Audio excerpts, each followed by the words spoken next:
Good evening, ladies and gentlemen. This is Bobby Darin. We'd like to welcome a guest this evening, talk for a few minutes with us, find out just what's happening with young, very talented Mr. Bob Booker. Bob, how are you? Pretty good, Bobby. It certainly was a pleasure when I recorded Mack the Knife. And Did you have that record out? Yes, and you've been playing it, and I want to... I certainly have. I think it's going to be a very huge smash, and that's what I wanted to get you here to talk about. Is it true that you paid Lottie Lenya $5,500 to do that song? Well, I hope it is. You're in a lot of trouble. Give him the check. I think we better get this whole thing off the air quick. Right. The madman's in town himself, the Mack the Knife laddie, Mr. Bobby Darin. Nice to have you with us, Robert. Thank you, Robert. It's nice to be here. And you are doing business like I haven't seen on the beach in a long, long time at the Deauville. I wonder what he meant by that. What has been the biggest accomplishment of the past 12 months for you outside of the success that you've had with Mack the Knife? In your own personal thought, what has been your big accomplishment? That is it. I couldn't chalk anything to as much success as I in the future have had. I wish I hadn't started that I wonder sentence, if we Bob. could speak to your interpreter a moment. We will, sure. Hal, would you try to define what I'm saying to this gentleman, break it down? Thank you very much, Bob. It's been a pleasure, Bob. This is the only radio thing that's ever been done with English subtitles. I hope so. Tell me this, Bobby. You've been called everything by hope so. By the press. Don't say what I've been called in front of the public. You've been called everything by the press, from an egotistical young kid to one of the great talents in the business today. Why have the press knocked you? Well, you and I started to have a discussion on it on the train the other day, Bob, and it's kind of my idea, and I certainly have the utmost respect for the press. I have the utmost respect for the great part of the press, the working, conscientious end of it. Then again, there are some others who just like to write what they feel is going to sell papers. That's wonderful, too. But I think that I'm sort of the new patsy, the new punching bag. And I'm all for it, personally. I don't mind whatsoever. I say the more they talk and the correct spelling, fine.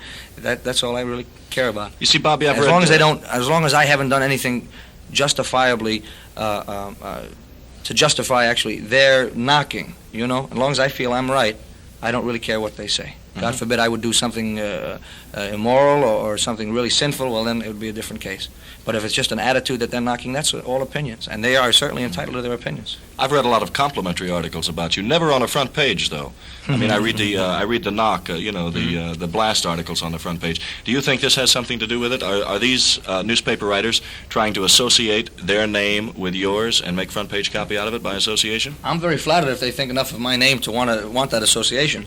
I don't know what their motive is outside of, as I say, giving a little rap maybe to somebody new, which they have done throughout the years. And as again, I say, I'm all for it. The more they rap, the harder they rap, the more I love it.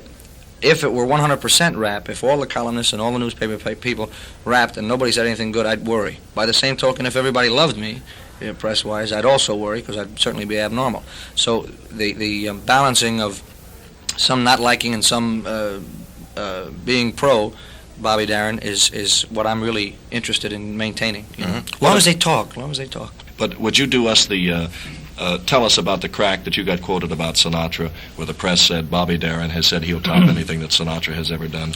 What did you say, actually? The original, the event, so to speak, took place right after the Grammy show in New York. I was ready to fly back to New York from California to continue the rehearsal for the big party. And Vernon Scott, who is quite a good columnist and newspaper man, confronted me with a very simple, obvious kind of question. He said, you having the record of the year and voted the most promising male vocalist by NARAS, which is certainly a respected organization, blah, blah, blah.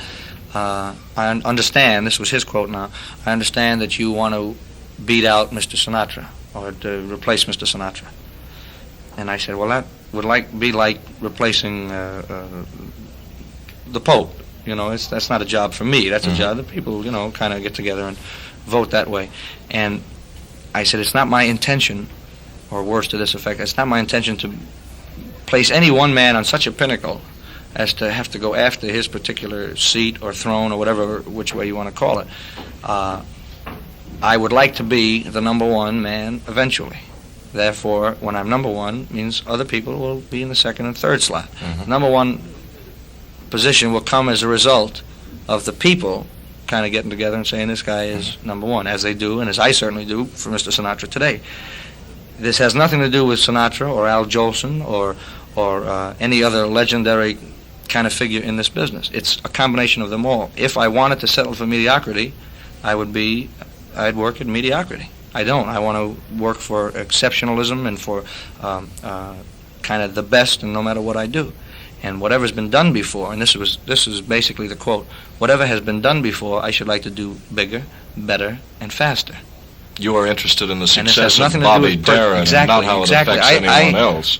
If I went to sleep at night and said, well, now let's see, am I getting closer to Harvey Keck in the business? I'd go nuts. You know, I'm only really concerned with the 2 shows I have to do here a night, with the way I present myself to people, both on stage and off stage, and basically with what I feel is right for me, not for anybody else. And when sometimes I'll be singing a song and somebody will say, "Sing it, Frankie," which is wonderful. That's complimentary to me at this point in the game. It's very flattering that people would put me in the same breath with company like Mr. Sinatra, whom I think is the greatest lyric interpreter in the business. Have you ever met him? Never had the pleasure, no. But he's not an idol. I don't have any idols. I had an idol when I was 17 years old. Donald O'Connor, up until the time I was 17. Donald O'Connor to me was an idol. A man chases a girl until she catches him. Great talented man. One of the greatest in the world, as far as I'm concerned.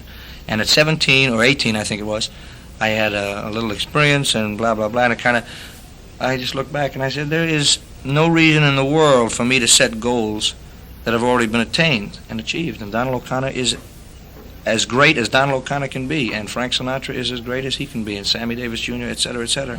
Now, it's my job, if I want a place among these people, which I certainly do, it's my job to be as great as I can be, with no reflections or thoughts, one way or t'other, about anything or anybody. Did Sinatra make a crack about your misquotation? He made about. It'd be funny if he walked in and hit you one night. Would this be? No, it wouldn't be funny. I joined the ranks of Lee Morton and a few other people. What did he say? He came out with a classic, and I respect him, and it's been bugging me for the last 6 weeks of how to answer. Without knowing him, I want to send him a telegram, because the remark he made is a classic. Of all time ever, it's a classic. Somebody, I think it was the same reporter, went up to him in Hollywood and said, Bobby Darin says he's going to blah, blah, blah, whatever the quote had been in the paper, the misquote. And he said, what do you think about that? What do you think about Bobby Darin? And Frank said, forgive me for calling him Frank. Frank said, I play saloons, and I let Bobby Darin play my proms. And I think that's the greatest line of all time, because, to me, in a nutshell, it says, the kid's good, but don't let him mess with the boss. And I respect him for, I love him for saying it. It's like wrapping it up just beautifully. Fantastic remark. I'd like to know what happens after graduation, but right now, I don't. Well, it's really, beautiful. It's beautiful of him to say it, right? Well, it's beautiful the way you accept it, too, Bob. I do. There's no, to me, as soon as you start worrying about, well, this guy's knocking you, this guy's doing my bit, and there's nothing new under the sun. It's just like embellishment and surrounding old things. There's room for Darin and Sinatra and 50 other great names. I hope so. Good to have you in town, It's a limited Bobby. business. Thank you, Robert. You got serious on us, didn't you? Yeah, all of a sudden. Let's laugh and party. Listen, I wanted the people to meet the serious side of Bobby Darin. Thank you. And you'll be here through Thursday, and what is your first engagement, certainly not your last, at the Deauville on the beach. Thank you.